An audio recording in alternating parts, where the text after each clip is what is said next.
For the past 30 years, conventional nutritional wisdom has recommended eating less and exercising more if you want to lose weight. In theory, this makes sense. Burn more calories than you eat, and the pounds will come off.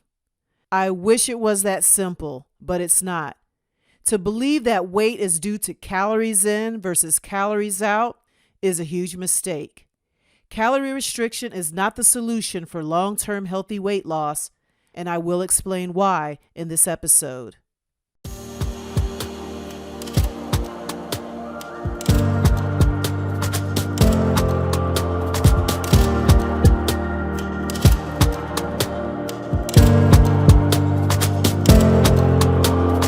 First of all, our friendly weight loss experts have tried to simplify weight loss by applying the energy balance equation, which is the relationship between your energy input and your energy output. What you eat and drink is your energy input. What you burn through physical activity is your energy output. A calorie is a unit of energy. So according to this equation, the amount of body fat you have is based on the calories you consume minus the calories you expend.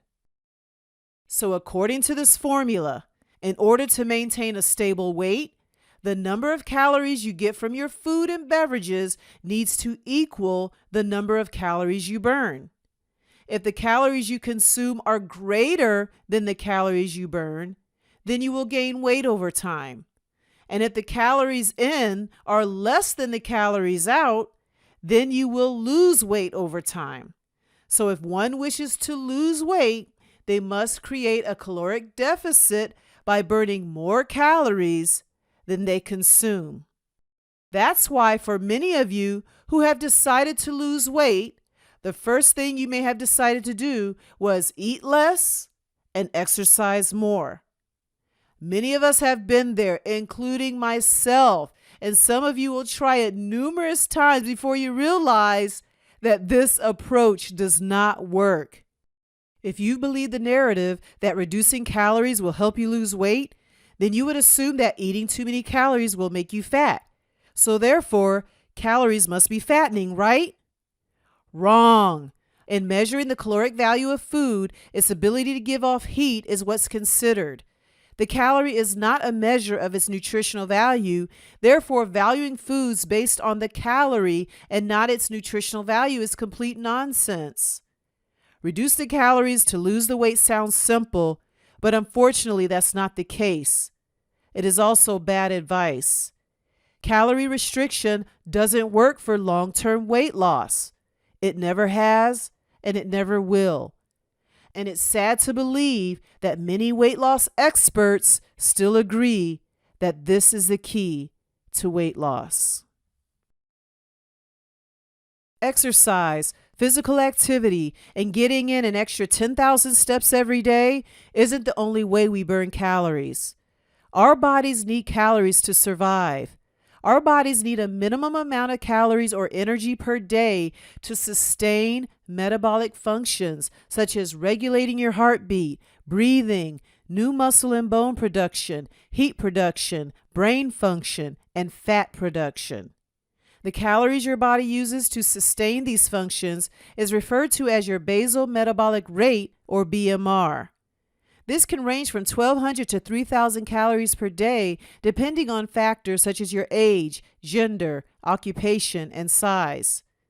You may have heard that a pound of fat equals 3,500 calories. Many experts still preach that in order to lose weight, you must eat 500 calories less than what your body needs to drop a pound of fat a week. Listen.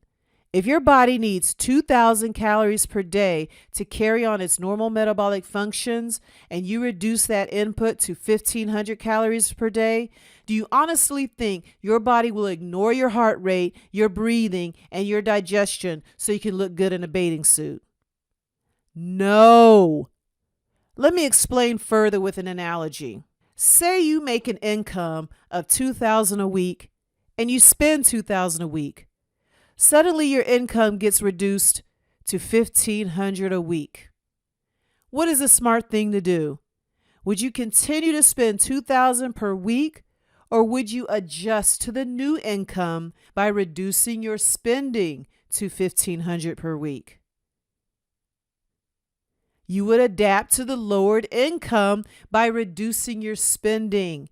You would prioritize your spending by not going out to restaurants every day or getting that weekly pedicure. That is the same thing that happens to your body. When you reduce the calories, your body will adapt to the new caloric input. Now at 1,500 calories, there are fewer calories available to heat the body. And as a result, you're going to start to feel cold. And when there's fewer calories available to grow your hair and nails, your nails are going to become brittle and your hair falls out.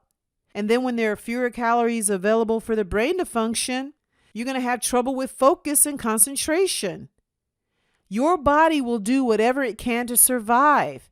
Your body is not going to continue to burn 2,000 calories when it's only getting 1,500. Just like you shouldn't spend 2,000 per week when you are only making 1,500. Fat is a source of energy. To conserve energy, the body will slow down its metabolism and go into fat storage mode, not fat burning mode. This is the body's way of preserving itself and keeping you alive, but you will feel lousy in the process.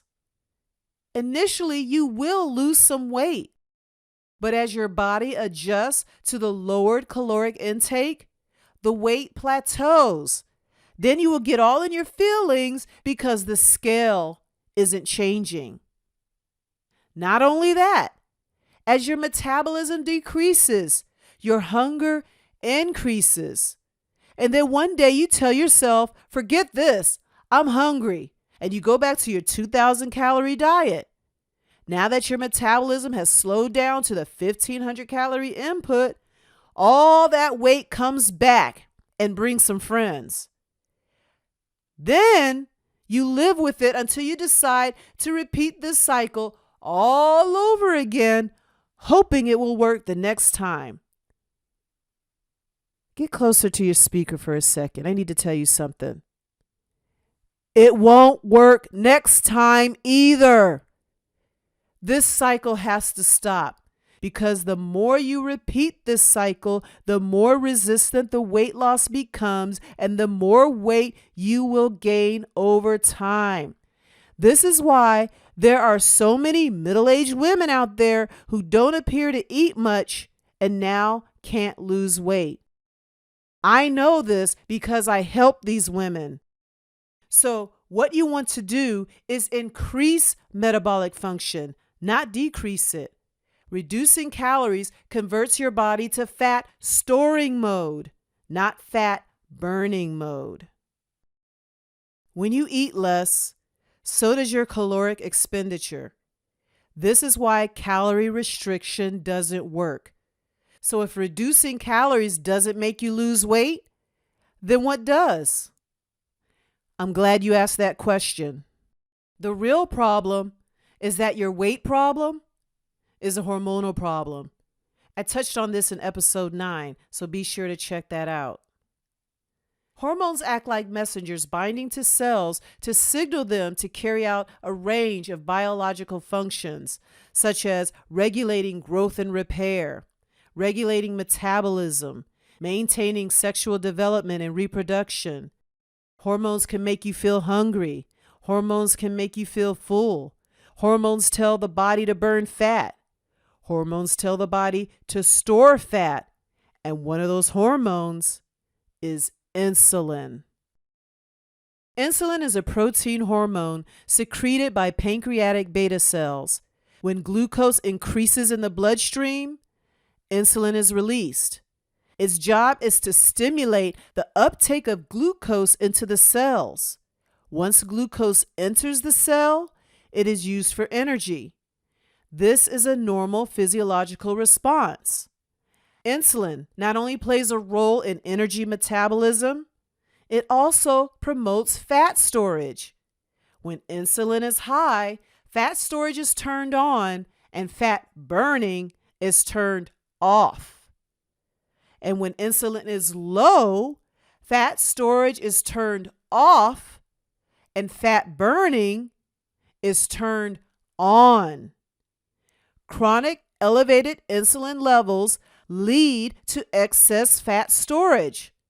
Excess fat storage leads to obesity. Obesity is a hormonal problem, not a caloric problem. High insulin levels cause weight gain. Losing weight should be about burning fat, not burning calories. The goal should be to lower insulin. Certain foods stimulate insulin more than others. Sugars and refined carbs increase insulin more than proteins and fats. A calorie of sugar will have a different metabolic response than a calorie of coconut oil. Sugar increases blood glucose and creates surges of insulin, which also increases inflammation and make you gain weight. Coconut oil will not. Decrease the calories that come from sugars and refined carbs, and you will lower insulin, which will encourage fat burning and weight loss. Stored fat is utilized when insulin is low.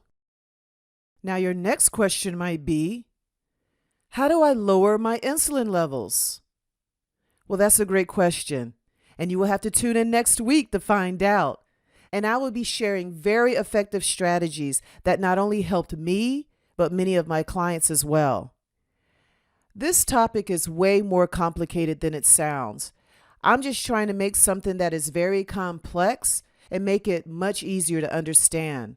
I began to research the causes of obesity and weight loss resistance extensively after I began to have my own weight loss challenges. I've been where you are. I used to believe this calorie hoax. In the late 90s, I was in my late 20s, and I remember having my calorie book, keeping track of everything I ate. It was a very tedious process, and this was before all those fancy apps. But I did keep my calories low and my activity high. And I believe, looking back now, that this behavior set me up for a lot of the complications I had in my late 30s and 40s. By age 40, I was 70 pounds overweight, and I could not lose the weight despite diet and exercise. I was insulin resistant. I was pre-diabetic, and I was dealing with other health issues as well, such as liver and gallbladder disease, chronic pain, headaches, and digestive issues, you name it. Then I was putting my body through more stress by exercising, and my body didn't have the energy. My body was busy trying to keep me alive. My body was trying to maintain its internal organs. So the body is going to say, you know what? Losing weight isn't a priority right now. I'm going to store fat to conserve energy so that I can keep you alive.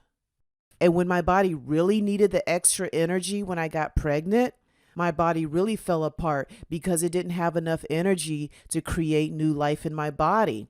So my body paid for that. I had to sacrifice what I had to bring my children into the world. There's a lot to this. We minimize things and think it's just about calories, and we don't factor in the value of calories and what we actually eat. Instead of grabbing whole food, such as an apple or making a salad, we're grabbing Slim Fast. We're grabbing low-calorie drinks and low-calorie cookies. What do you think is better? A processed food that is packaged, or actually eating whole foods and preparing our foods and eating for the value of nutrition, not the caloric value on the package? And I see people do that. This podcast is about giving you the real deal about what you need to know to lose weight and regain your health. Healing is possible, but it's not simple.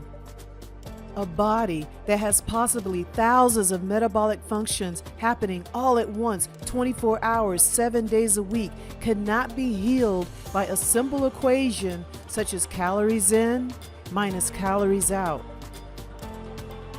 Now let me share a quick recap of what was discussed. Caloric restriction is not the solution for long-term healthy weight loss. You want to increase metabolic function, not decrease it.